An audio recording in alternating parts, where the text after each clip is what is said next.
महत्त्वपूर्ण हा टॉपिक आहे विभाजतेच्या कसोट्या.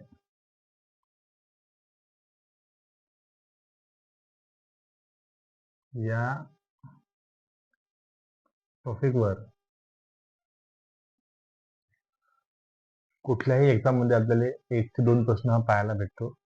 मग ती शालेय स्तरावरच्या परीक्षा असतील किंवा मग सर्व स्पर्धा परीक्षा असतील, त्याच्यामध्ये आपल्याला डिव्हिजिबिलिटी टेस्ट किंवा डिव्हिजिबिलिटी रूल म्हणजे विभाज्यतेच्या कसोट्या हा घटक पाहायला भेटतो. आपण आज तो व्यवस्थित समजून घेणार आहोत. डिव्हिजिबिलिटी रूल अर्थात विभाज्यतेच्या कसोट्या. तुम्ही बऱ्याच वेळेस हा टॉपिक पाहिला असेल किंवा अभ्यासला असेलही, पण तरीही त्या गोष्टीला आपण एकदम बेसिक पासून सुरुवात करणार आहोत. तर होप तुम्हाला चांगल्या पद्धतीने समजेल अशी अपेक्षा आहे.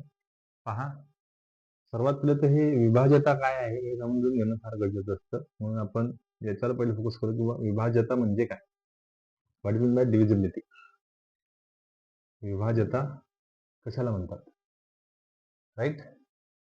तर विभाज्यता म्हणजे काय असते ते लक्षात घेत असताना एक साधी सरळ गोष्ट पहिले आपण समजून घेऊ.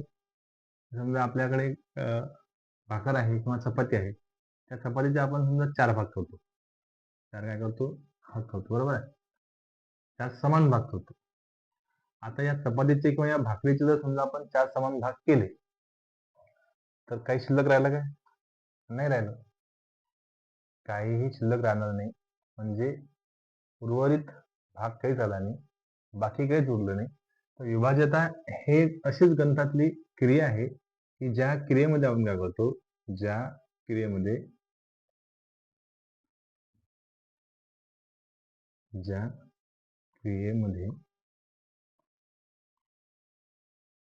एखाद्या संख्येला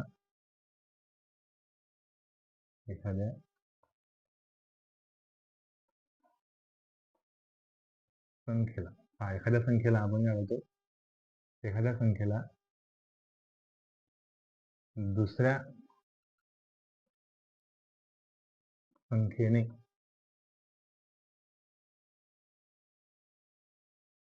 भागल्यानंतर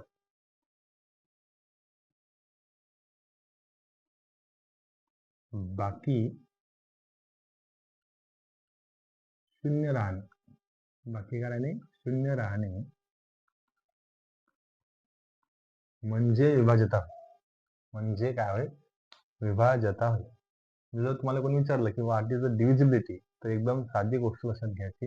एखादी संख्या आहे आणि त्या संख्येला आपण दुसऱ्या संख्येने भागू राहिलो, पण भागत असताना बाकी काय राहायला पाहिजे? शून्य राहायला पाहिजे. म्हणजे त्या संख्येला निशेष भाग गेला पाहिजे. निशेष भाग गेला पाहिजे. निशेष शब्द विचारतात कधी कधी. तर निशेषचा अर्थ काय होते? निशेष म्हणजे बाकी शून्य असणे. आणि मी तुम्हाला तेच एक एक्झाम्पल सांगितलं. अगदी स्टँडर्ड भाषेत सांगायचं झालं तर समजा हा पिझ्झा आहे.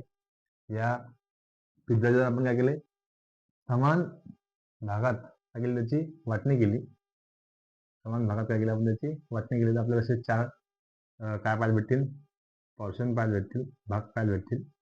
ठीक आहे. आणि त्याची समान भागात वाटणी केल्यानंतर उर्वरित काय राहिलं? काहीच नाही. तर मग हेच आहे आपल्या गणिताच्या भाषेत. आणि सामान्य भाषेत आपण हे म्हणतो की एखाद्या वस्तूचे किंवा एखाद्या संख्येचे आपण काय केले, समान भागात विभागणी केली. तर त्या समान भागात विभागणी करण्याच्या प्रक्रियेला काय म्हणायचं?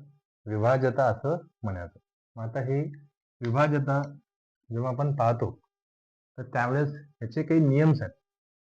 एखाद्या संख्येला आपण भागू राहिलो दुसऱ्या संख्येनं, मग त्या दुसऱ्या संख्येनं भागत असताना त्याचे काही ठरवून दिलेले काय आहेत? नियम आहेत. आणि ते नियम म्हणजे विभाज्यतेच्या कसोट्या आहेत. ते नियम म्हणजे काय आहेत? विभाज्यतेच्या कसोट्या आहेत. आणि म्हणून आता आपल्याला समजून घ्यायच्या आहेत की विभाज्यतेच्या कसोट्या काय. विभाज्यतेच्या कसोट्या काय, तर आपण कसोटी पाहणार आहोत विभाज्यतेची. त्याच्यामध्ये सुरुवातीला पाहू आपण 2ची कसोटी, 4ची कसोटी, 8ची कसोटी आणि 16ची कसोटी. ठीक आहे. या 4 संख्येच्या कसोट्या पाहू की 2 न कोणत्या संख्येला भागवते, 4 न कोणत्या संख्येला भागवू शकतो, 8 न कोणत्या संख्येला भागवतो आणि 16 न कोणत्या संख्येला भाग जातो. म्हणजे काय आलं, एखाद्या संख्येला तुम्ही जर यांना भागत असाल 2 न किंवा 4 न किंवा 8 न किंवा 16 न, तर याचे काही नियम आहेत. ते नियम म्हणजेच काय, कसोटी किंवा ते नियम म्हणजेच काय, अनेक वचन कसोट्या. ते नियम म्हणजेच काय असतात, कसोटी असतात. तर आपण सुरुवातीला हा पहिला फेज पाहणार आहोत की 2 ची, 4 ची, 8 ची आणि 16 ची कसोटी काय आहे. 2 ची कसोटी काय आहे, 4 ची कसोटी काय आहे, 8 ची कसोटी काय आणि 16 ची कसोटी काय. ठीक आहे. तर आपण 2 ची कसोटी समजून घेऊ. 2 ची कसोटी काय म्हणते ते लक्षात घ्या. 2 ची कसोटी पाहत असताना 2 ची कसोटी अशी आहे की जर एखाद्या संख्येला 2 न भाग द्यायचा असेल तर त्या संख्येच्या एक एक स्थानी 0, 2, 4, 6, 8. ओके. म्हणजे ज्या संख्येच्या एक एक स्थानी 0, 2, 4, 8 आणि 6, 0, 2, 4, 6 आणि 8 असतात, हे अंक असतात, त्या संख्येला 2 ने निशेष भाग जातो. त्या संख्येला 2 ने निशेष भाग जातो. म्हणजे तुम्हाला लक्षात काय ठेवायचं आहे की जर का एखाद्या संख्येच्या शेवटी एकक स्थानी 0 असेल, 2 असेल, 4 असेल, 6 असेल, 8 असेल, तर त्याला 2 ने भाग जातो. म्हणून एकदम सोपी गोष्ट आहे. ज्या संख्येच्या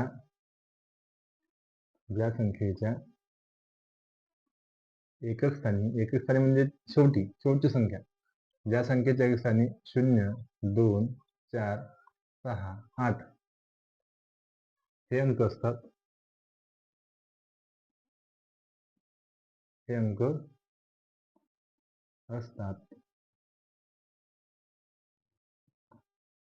त्या संख्येला 2 ने भाग जातो. त्या संख्येला 2 ने कसा भाग जातो, निशेष शब्द आहे कोणता, निशेष भाग जातो. निशेष म्हणजे बाकी शून्य होते. ही झाली 2 ची कसोटी. ठीक आहे. ज्याही संख्येच्या शेवटी 0 असेल, 2 असेल, 4 असेल, 6 असेल, 8 असेल, त्या संख्येला निश्चितच 2 ने भाग जातो. म्हणजे एखादी संख्या तुम्ही कन्सिडर केली, त्या संख्येच्या एकक स्थानी हे अंक असणं गरजेचे आहेत, तेव्हा त्याला 2 ने भाग जाईल. ही झाली आपली 2 ची कसोटी. ठीक आहे. आपण कसोटी पळवलो 2 ची, 4 ची, 8 ची आणि 16 ची. लक्षात घ्या, हा आपण असा सिक्वेन्स जाणार आहोत. 2 ची कसोटी, नंतर 4 ची, नंतर 8 ची, नंतर 16 ची. 2 ची कसोटी मी समजून सांगितले तुम्हाला की ज्या संख्येच्या एकक स्थानी 0, 2, 4, 6, 8 हे अंक असतील त्या 2 ने भाग जातो. आता बघू आपण 4 ची कसोटी काय. 4 ची कसोटी, ठीक आहे. तर 4 ची कसोटी काय म्हणते पहा. ज्या संख्येच्या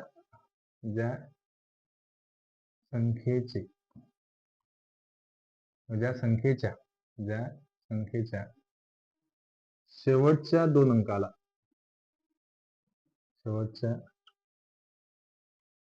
अंकाला म्हणजे दशक स्थान आणि एकक स्थान, ज्या संख्येच्या शेवटच्या 2 अंकाला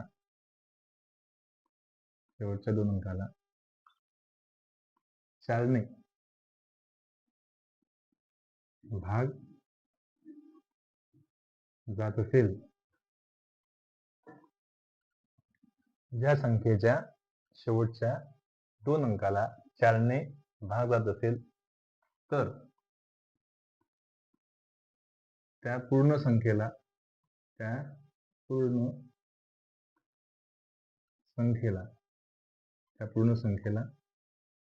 4 ने निशेष भाग जातो. 4 ने निशेष भाग जातो.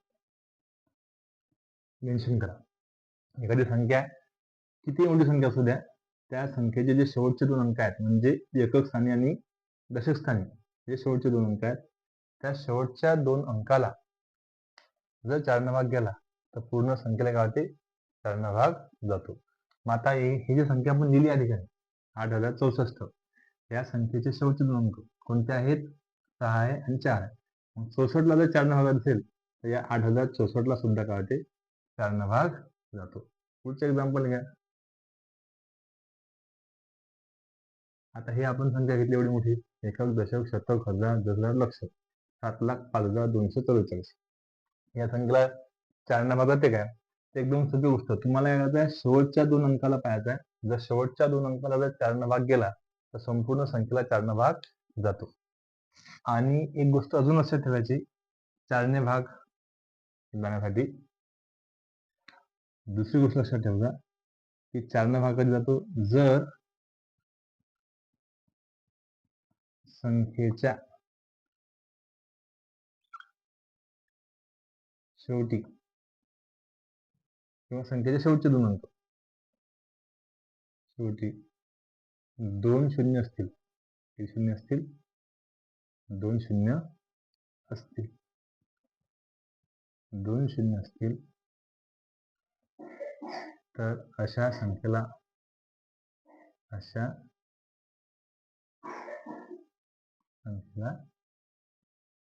4 ने निषेध भाग जातो. 4 ने निषेध भाग जातो. हे सुद्धा तेवढंच महत्वाचं आहे आपल्यासाठी की जर एखादी संख्या आहे आणि त्या संख्येच्या शेवटचे 2 अंक, त्या संख्येच्या शेवटी जे 2 अंक आहेत ते दोन्ही काय असतील, शून्य असतील, तर सुद्धा त्या संख्येला 4 भाग जातो. मग ते 500 आहे, 600 असतील, 700 असतील, तर हे 500च्या शेवटी 2 अंक काय आहेत, शून्य आहेत. 600च्या शेवटी 2 अंक कोणते आहेत, शून्य आहेत. मग ज्या संख्येच्या शेवटी 2 अंक काय असतील, शून्य असतील, अशा सुद्धा संख्येला 4 भाग जातो. म्हणून तुम्हाला 4ची कसोटी समजणे गरजेचे आहे. एकदम सोपी आहे की शेवटचे 2 अंक जे आहेत त्या संख्येचे, त्याला जर 4 भाग गेला तर समजून जायचं पूर्ण संख्येला 4 भाग जाते. किंवा शेवटी जर त्या संख्येच्या 2 शून्य असतील तर त्याला सुद्धा 4 भाग जातो. ठीक आहे, ही झाली आपली 4ची कसोटी. नंतर पुढे जाऊ आपण आता 8ची कसोटी पाहू. काय आहे तर 8ची कसोटी काय आहे तर पहा, 8ची कसोटी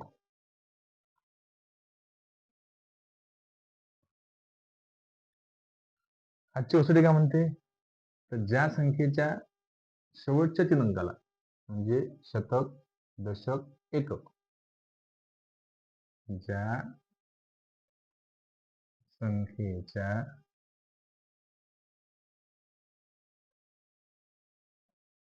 शेवटच्या 3 अंकाला, शेवटचे 3 अंक म्हणजे कोणते अंकाले पाहिजेत, शेवटचे 3 अंक म्हणजे शतक, दशक आणि एकक. ज्या संख्येच्या शेवटच्या 3 अंकाला 8 ने भाग जातो तेव्हा त्या पूर्ण संख्येला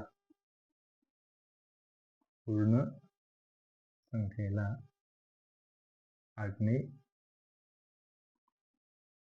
निषेध भाग जातो. एकदम सोपं आहे. 4 मध्ये काय होतं, 4च्या कसोटीमध्ये शेवटच्या 2 अंकाला जर 4 भाग गेला तर त्या पूर्ण संख्येला 4 भाग होता. 8च्या कसोटीमध्ये काय आहे की जे की संख्या दिली असेल त्या संख्येमध्ये शेवटचे जे 3 अंक आहेत त्या शेवटच्या 3 अंकाला जर 8 भाग गेला तर काय होते, पूर्ण संख्येला काय होते, 8 ने निषेध भाग जाते. जसं की ही संख्या आहे, या संख्येमध्ये शेवटचे 3 अंक कोणते आहेत, 816 आहेत. या 816ला 8 ने काय होते, निषेध भाग जाते. म्हणून या पूर्ण संख्येला काय होणार आहे, 8 ने निषेध भाग जाणार आहे. म्हणून लक्षात घ्यायचं, 8ची कसोटी एकदम सोपी आहे. शेवटच्या 3 अंकाला जर 8 ने भाग गेला तर पूर्ण संख्येला 8 ने भाग जाते. आणि हे सुद्धा लक्षात घ्या, जर शेवटचे 3 अंक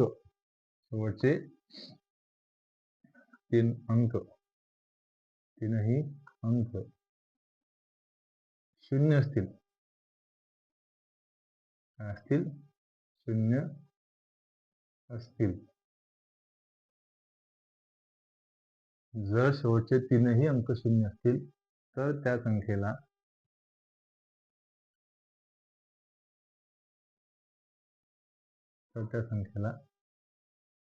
8 ने निषेध भाग जातो. ओके, लक्षात ठेवायचं. आजच्या कसोटीमध्ये हा एक पॉईंट लक्षात घ्या एक्स्ट्रावाला, की जर एखाद्या संख्येच्या शेवटचे 3 अंक 000 असतील तर समजून घ्यायचं की त्या पूर्ण संख्येला सुद्धा काय होते, 8ने भाग जातो. ही आपली आहे आजची कसोटी. जसं की फॉर एक्झाम्पल समजा 4000 आहेत. या 4000च्या शेवटचे तिन्ही अंक काय आहेत, 0000 आहेत. म्हणजे याचा अर्थ याला 8ने निशेष भाग जाणार आहे. ठीक आहे, गॉट इट. चलो, 2ची कसोटी झाली. पुढची कसोटी आपली 16ची कसोटी. 16ची कसोटी काय म्हणते आपल्याला, की ज्या संख्येच्या शेवटच्या 4 अंकाला, किती, शेवटच्या 4 अंकाला जर 16ने भाग जात असेल तर त्या पूर्ण संख्येला 16ने निशेष भाग जातो. Got it. एकदम सिंपल आहे. जे की संख्या असेल त्या संख्येच्या शेवटचे 4 अंक, या शेवटच्या 4 अंकाला जर 16ने भाग गेला तर पूर्ण संख्येला काय होते, म्हणजे हे पूर्ण जी संख्या आहे या पूर्ण संख्येला काय होते, 16ने भाग जाणार आहे. ठीक आहे. आणि शेवटी एक गोष्ट आणखी लक्षात ठेवायची, की जर शेवटचे 4 अंक काय असतील, 000 असतील, एखाद्या संख्येच्या शेवटचे 4 अंक 0000 असतील, समजून जायचं त्या संख्येला 16ने भाग जातो. ठीक आहे. अशा पद्धतीने आपण कसोटी पाहिली 2ची, 4ची, 8ची आणि 16ची. हे असेल तर निश्चित सांगा. ठीक आहे.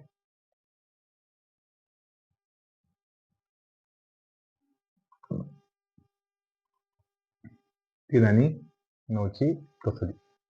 3ची कसोटी काय आहे त्याचं समजून घ्यायचं आहे, आणि सोबतच 9ची कसोटी काय ते सुद्धा लक्षात घ्यायचे. मी 3ची कसोटी तुम्हाला समजून सांगतो आधी. 3ची कसोटी काय,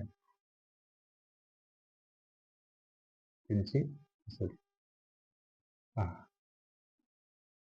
एखाद्या संख्येतील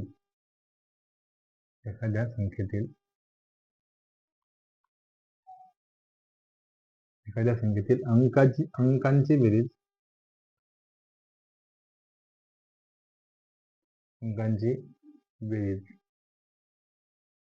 ही एखाद्या संख्येतील अंकाच्या बेरजेला किंवा एखाद्या संख्येची अंकाची बेरीज ही 3च्या पटीत असेल. 3च्या पटीत असेल किंवा त्या बेरजेला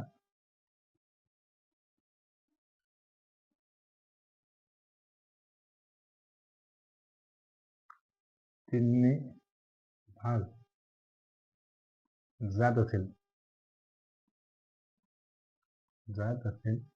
तर त्या पूर्ण संख्येला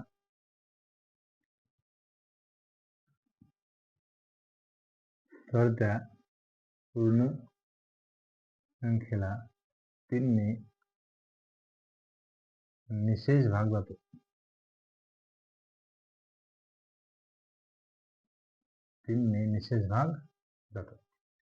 पहा, 3ची कसोटी एकदम सिंपल आहे.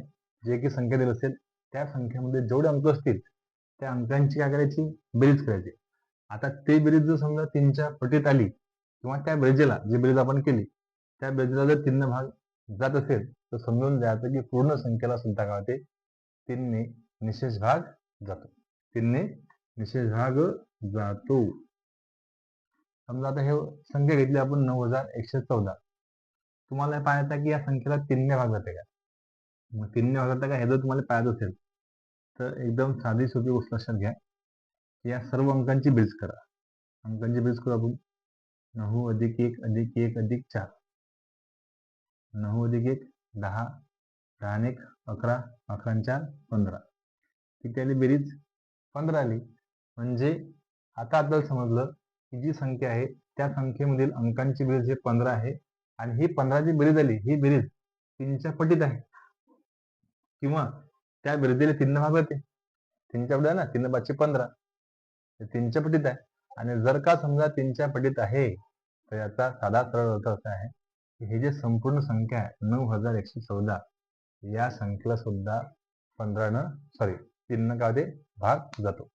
म्हणून 3ची कसोटी एकदम सोपी.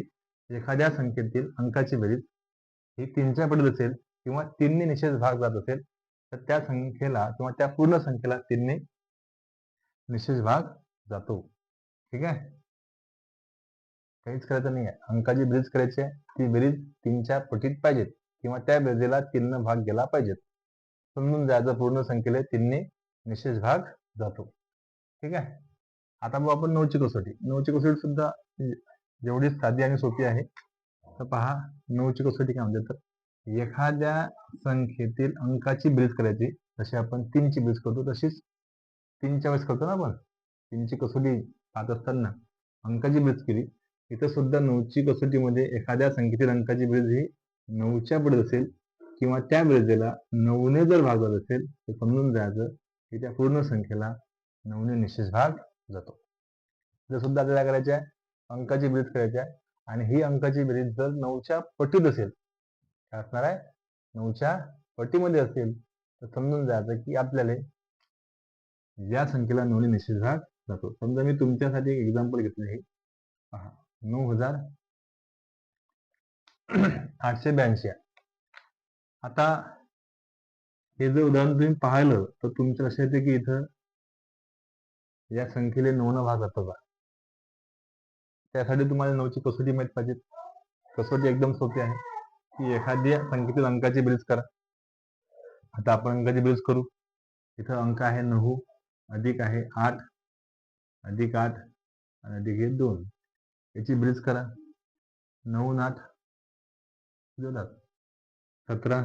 17 आणि 8 किती होतात, 25. 25 आणि 2 27. जी बेरीज झाली ती बेरीज झाली 27. मग आता ही जी बेरीज आहे या बेरीज दिले म्हणजे 27ले 9 भाग जातो नंतर 27. बेरीजले भाग गेला पाहिजे, बेरीजले. आणि बेरीजला जर 9 भाग गेला तर समजून जायचं की या पूर्ण संख्येला सुद्धा काय होते, 9ने निशेष भाग जातो, बाकी शून्य होते. ही आहे 9ची कसोटी. दोन्ही कसोटी ह्या सिमिलर आहेत म्हणून आपण ह्या सोबत सोबत पाहिल्या, 3ची आणि 9ची. किंवा बरेच जणांना असं वाटेल किंवा सरनं 2ची कसोटी नंतर 3ची घ्यायला पाहिजे होती, नंतर 4ची घ्यायला पाहिजे होती. तर आपण ज्याच्या कसोटीमध्ये सारखेपणा आहे, सिमिलरिटी आहे, अशा कसोट्या आपण पाहत आहोत. ठीक आहे, जसं की आपण 2ची पाहिली, 4ची पाहिली, 8ची पाहिली, 16ची पाहिली. 3ची आणि 9ची तुमच्या लक्षात आली असेल. याच्यावरची उदाहरणं आपण शेवटच्या भागामध्ये पाहणार आहोत. आता सध्या फक्त कसोट्या समजून घ्या. जिथे अडचण आली तिथे विचारा. ठीक आहे, पुढे जो आपण आता 5ची आणि 25ची कसोटी. 5 आणि 25 ची कसोटी.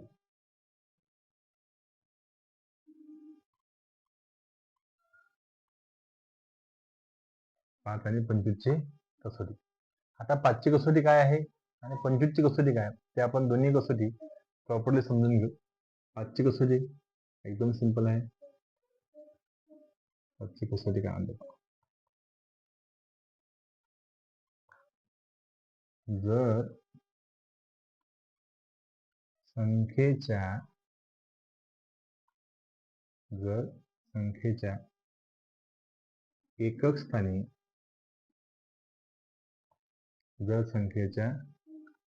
एकक स्थानी शून्य किंवा 5 असेल, 0 किंवा 5 असेल तर त्या पूर्ण संख्येला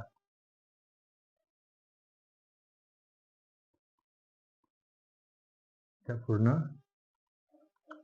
संख्येला 5ने निशेष भाग जातो. 5ने निशेष भाग जातो.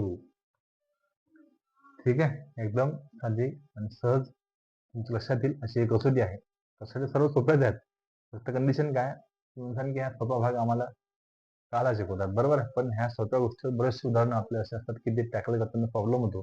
झाला पाहिजे नाही म्हणून आपण ह्या बेसिक गोष्टी भरून तुम्हाला सांगत आहोत की जर एखाद्या संख्येच्या एकक स्थानी म्हणजे शेवटी 0 असेल किंवा काय असणार आहे 5 असेल तर समजून जायचं की त्या पूर्ण संख्येला 5ने निशेष भाग जातो. समजा हे आहे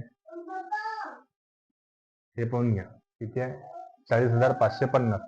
आता हे जे 40,550 आहे या संख्येच्या शेवटी शून्य आहे, आणि जर संख्येच्या शेवटी शून्य असेल किंवा 5 असेल तर आपल्याला सरळ सरळ असायला पाहिजे की त्या संख्येला 5 ने काय होते, निशेष भाग जाते, म्हणजे बाकी किती होते तर शून्य उरते. ठीक आहे, ही झाली आपली 25ची कसोटी का पहा.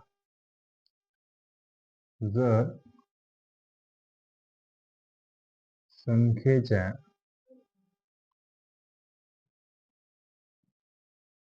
शेवटच्या दोन अंकाला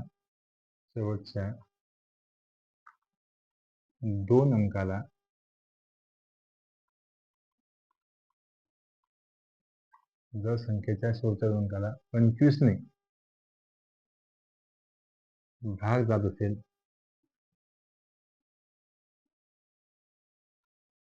असेल किंवा संख्येच्या शेवटी 2 शून्य, किती 2 शून्य असतील तर त्या पूर्ण संख्येला पूर्ण संख्येला 25 ने निशेष भाग जातो.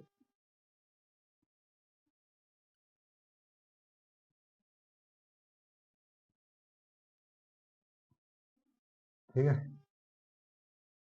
काय म्हटलं आपल्याला, जर संख्येच्या शेवटच्या दोन अंकाला 25 ने भाग जात असेल किंवा संख्येच्या शेवटी 2 शून्य असतील तर त्या पूर्ण संख्येला काय होते, 25 ने निशेष भाग जातो. ठीक आहे, उदाहरणार्थ समजा आपण घेतले हे 125 घेतले किंवा 625 घेतले. ठीक आहे, किंवा 16,250 घेतले. आणखी एक्झाम्पल घेतलं आपण 8,700 घेतलं. आता तुम्हाला पाहायला काय भेटते की हे जे संख्या आपण लिहिल्या त्या संख्येच्या शेवटचे दोन अंक काय असतील, शून्य असतील. 25 ने निश्चित भाग जातो. शेवटच्या दोन अंकाला शेवटचे दोन अंक एक तर शून्य असले पाहिजेत किंवा शेवटच्या दोन अंकाला, इथं पण हे शेवटचे दोन अंक कोणते आहेत, 25 आहेत. शेवटच्या दोन अंकाला जर 25 ने भाग गेला, आता शेवटचे दोन अंक 25 आहेत तर 25 ने 25 ने भागातच भाऊ, 25 एक 25. इथं शेवटचे दोन अंक कोणते आहेत, 25 आहेत. शेवटच्या दोन अंकाला 25 ने भाग जातो. इथं शेवटचे दोन अंक कोणते आहेत, 50 आहेत. शेवटचे दोन अंक 50 आहेत तर त्याला 25 ने भाग जातो. मग जर का समजा शेवटचे दोन अंक असतील त्या दोन अंकाला 25 ने भाग गेला किंवा शेवटचे दोन अंक शून्य असतील त्याला जर 25 ने भाग गेला तर समजून जायचं की त्या पूर्ण संख्येला काय होते, 25 ने निशेष भाग जातो. हे आहे आपली 25ची कसोटी. होप तुम्हाला चांगल्या पद्धतीनं समजले असेल 5 आणि 25ची कसोटी.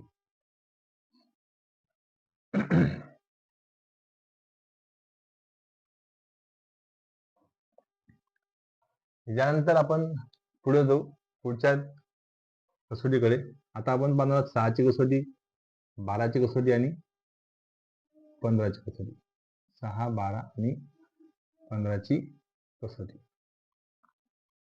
ठीक आहे, 6ची कसोटी काय आहे, 12ची कसोटी काय आणि 15ची कसोटी काय आहे.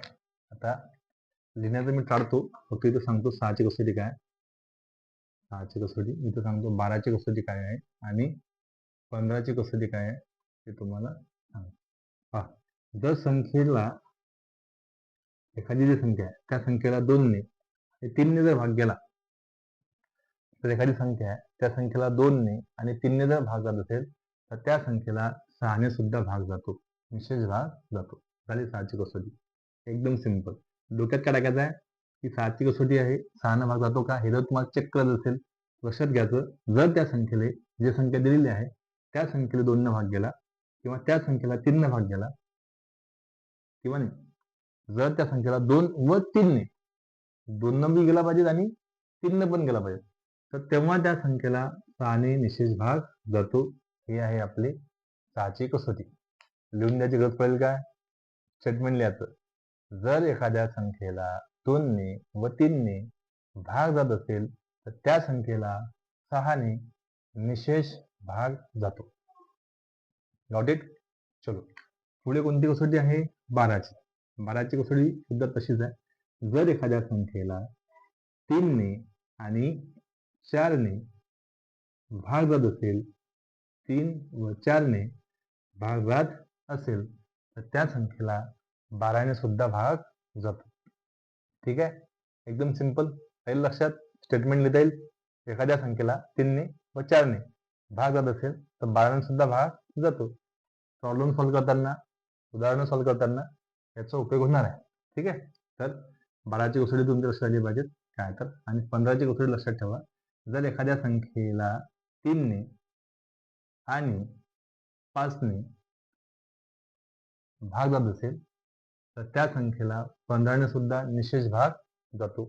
ही झाली 15ची कसोटी. स्टेटमेंट लिहून मला कमेंट्स करा की लिहिलं म्हणून. स्टेटमेंट 3 याचे तुम्हाला लिहायचे आहेत. 6ची कसोटीचे, 12ची कसोटी आणि 15ची कसोटी. एकदम सिंपल आहे. एखाद्या संख्येला 2ने व 3ने निशेष भाग जात असेल तर त्या संख्येला 6ने सुद्धा निशेष भाग जातो. 12ची कसोटी काय आहे? जर एखाद्या संख्येला 3ने व 4ने निशेष भाग जात असेल तर त्या संख्येला 12ने सुद्धा निशेष भाग जातो. 15ची कसोटी काय? जर एखाद्या संख्येला 3ने आणि 5ने निशेष भाग जात असेल तर त्या संख्येला 15ने सुद्धा निशेष भाग जातो. Got it? चलो, तिन्ही स्टेटमेंट तुम्हाला लिहायचे.